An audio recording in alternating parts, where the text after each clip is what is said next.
Hi guys, thank you for being here to share this with me, my final project, the fear of my life, which is public speaking.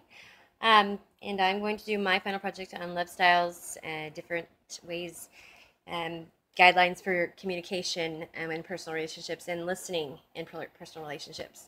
And my name is April, and this is my final project for Gene Dugan Communication 203. Okay, first I have a slide here that is guidelines for communication in personal relationships. Our textbook kind of split it up into 4 different groups. And I'm kind of excited to get to share some of the things that I've actually learned in this class that's really been beneficial to me. But the first one is adapt communication to manage distance. Um, our textbook states that there's 2 problems with this, and one of them is it comes to a halt about normal daily activity. Whenever your relationship comes to a halt, about normal things that happen every day, then that's the foundation that builds your relationship. So that's a big problem there. The second one is that people set unrealistic expectations for the time that they're supposed to spend together, and so that causes some issues there, and it makes some distance. Um, Next, you need to ensure the equality in your family and your relationships.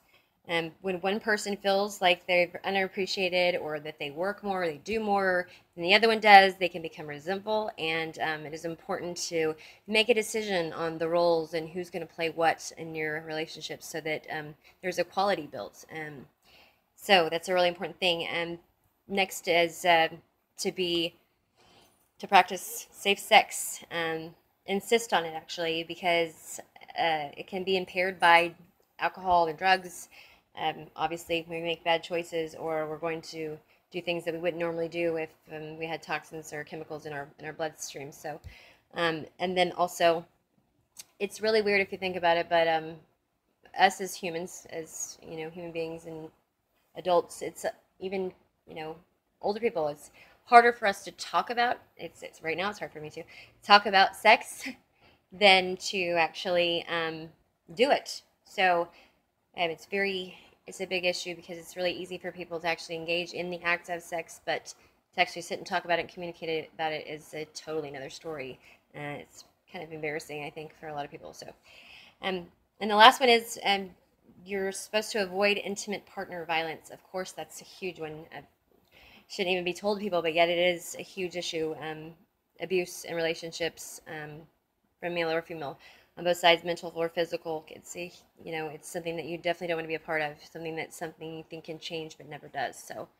Um, and I have a chart to show you that I have actually made um, of the cycle of abuse. It's kind of crazy looking here, but we have first at the top the cycle of abuse, and just stick with my arrows here. But then number 1 goes down to the first phase is the honeymoon phase. Of course, that's when they're so in love, and then then as the happiness kind of wears in a little bit, then tension starts to build, the irritations, little things that get on their nerves, and um, the third stage, that's when all that tension builds up inside them and they explode, and that's the abuse stage. After they physically or mentally abuse their their spouse or their mate, then they automatically will show that next day, or soon after, will show remorse. They'll give the person that they abuse, the victim, love, and they'll reassure them that this will never happen again and things will be fine, that they are sorry, that they never meant to hurt you, and then you feel loved again, and the honeymoon phase repeats itself. You're all in love and happy until the tension builds again, and then it explodes, and then there's remorse, and it's just a vicious cycle. If you follow the arrows here, they're kind of nuts, but it repeats itself again and again, and it never stops. So next, we have the 6 styles of love, which I never realized we even had 6 styles of love. So it kind of excited me whenever I found out that, you know, there is actually, whenever I think there's no way they can love me, there actually is. And these are the different ways. There's 6 ways that our textbooks, takes and separates those. And the first one is Euro, and it's, I'm just going to briefly tell you a little, a few words about each one. But Euro is a special connection, spiritual, that kind of thing. Storge is a passionate, very, uh, crazy kind of attraction, love. And Ludus is they like a game challenge, and usually these do not consist of long-term relationships. Mania is controlling. It's very unhealthy. It is connected to my abuse chart up there a lot. So it can be abusive, but it's mostly built on insecurities on one or the other part, and then they become very emotional, extremely emotional, and that's what rules the relationship. So, and then we have a page, and that is it's a selfless love, and to me, I guess it's my fairy tale love. It's when you're with someone and they would give anything for your life before their own, and that's the way I believe love's supposed to be. I know everyone has their own outlook on things, but I believe that, when you love somebody, you should be selfless and you should, I mean, put your life way before theirs. That's just what love is about. I mean, that's what I think we all wait for anyway. And the last one is pragma. It's not really. It doesn't initially start out as love. It's kind of like a test tube baby. I want to compare it to, but it's not really built on love. It's built for the success or the chosen mate that they, think will make their life a little easier or better, what successful, I guess. So, and next, I'm going to talk about the last issue, and I have some skits of my kids and their friends acting out some of these different listening manners in personal relationships, but I will let you see those after this.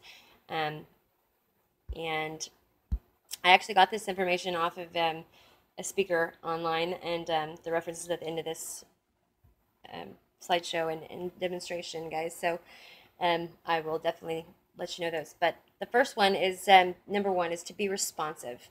You don't want to not say anything. You want to look at your partner when they're speaking to you, and you want to nod. You want to say, "Uh-huh, really?" You want to say, "Wow," or you want to look at them in the eyes, make some body contact that connects with them, and show them that you're listening and that you're not, ignoring them, because that's a huge part of making a relationship work, and is actively, engaging in a communicate and being able to communicate with each other and know that you're being heard. Um, it's a really huge deal. So, and number two is to stop what you're doing when they're speaking.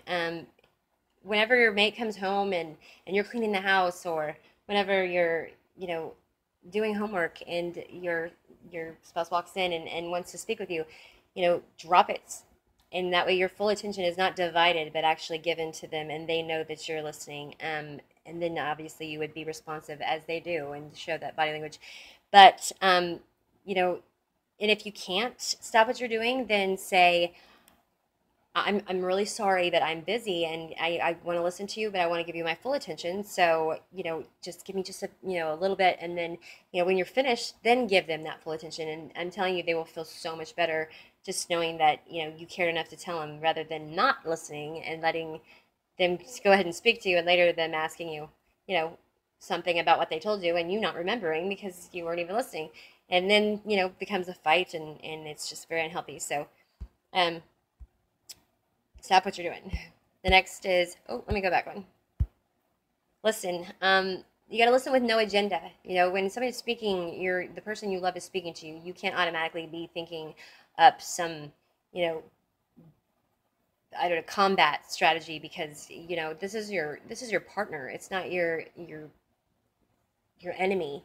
You don't need to sit there and make up whatever you need to in your brain to be able to have a comeback. You need to leave your mind open and listen with no ulterior motives, no other agenda, but actually hearing what they say, because generally, we all hear things in a different way than what someone means, whenever we don't open our minds completely. So next we have the last one, which is number 4, and it is listen to learn. This is really important because, when someone speaks to you and you want to know about what they're saying, your eyes light up, and your body turns towards them, and you want to take in everything you can about them because you love them, or you're really feeling things for them, and so you want to know every single thing you can about them. You want to know what they like and what they need, and so you pay attention and to learn who they are and what they need and what they feel because you care about them that much. It's a very big deal. So anyway, next I have a quote on here from thegiftbooks.com that it's a website that I go on quite a bit, but for just positive things. And this was one that I had on there that says, "Find someone who wants to invest in you, learn from you, see you in, and support your." In this scene, we will show a relationship that does not have effective listening and communication skills.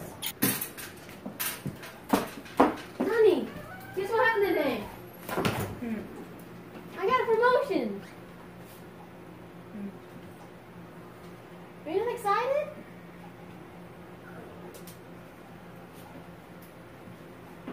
Now we will show a skit of a relationship that has effective communication and listening skills. Hi, guess what? What? I got a promotion. Really? Yeah. That's so exciting. Oh my God, guess what? You'll never believe what happened at work today. What? You're never gonna believe what happened at work today. What? Oh, hold on. I'm really busy right now. Can I talk to you as soon as I'm done? I mean, I guess. It's a very big deal. So, anyway. Next, I have a quote on here from thegiftbooks.com that it's a website that I go on quite a bit, but for just positive things. And this was one that I had on there that says, "Find someone who wants to invest in you, learn from you, see you in, and support your visions and fall in love with you daily." And this is the end. So thank you all for coming. I appreciate you sitting through this with me, and hope it wasn't too awful. My references are Julia T. Wood with the Communications Mosaics in this class. It's an introduction to the field of communications. It's through Cengage Learning, and then I use tango.com, yourtango.com for this that's on the screen now.